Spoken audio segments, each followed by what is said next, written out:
देखिए फिजिक्स का बहुत ही फेमस सवाल है कि अगर किसी वस्तु का भार पृथ्वी के सतह पर 600 न्यूटन है तो उस वस्तु का द्रव्यमान चंद्रमा पर क्या होगा। भार दिया हुआ है 600 न्यूटन, भार होता है W, भार होता है W बराबर mg यानी कि द्रव्यमान गुणित पृथ्वी त्वरण। भार बराबर होता है mg और दिया हुआ है 600 न्यूटन यानी कि mg बराबर दिया हुआ है 600 न्यूटन। इसी का मान दिया हुआ है 600 न्यूटन।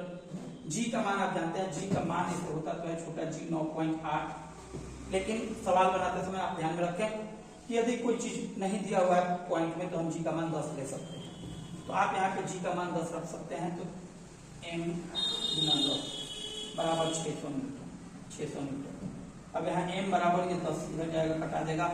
तो m यानी कि द्रव्यमान बराबर 60 और आप यदि न्यूटन लिख दिए और आप यदि 60 न्यूटन ऑप्शन नंबर डी यदि आप आंसर लगाते हैं तो ये बिल्कुल गलत हो जाएगा, क्योंकि द्रव्यमान का ऐसा ही मात्रा केजी होता है।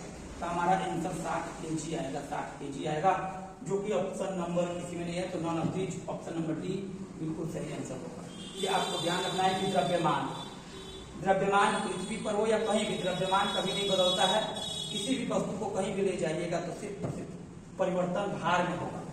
भार में परिवर्तन होगा क्योंकि जी का मान अलग अलग जगह पे अलग अलग होता है, लेकिन द्रव्यमान कहीं नहीं बदलेगा।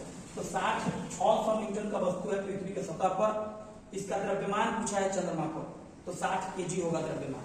इसका द्रव्यमान यदि पृथ्वी पर भी पूछता तो 60 केजी ही होता द्रव्यमान कहीं नहीं बदलता है। तो आपको यदि ये सवाल अच्छा लगा तो चैनल को सब्सक्राइब करें और अधिक से अधिक शेयर करें।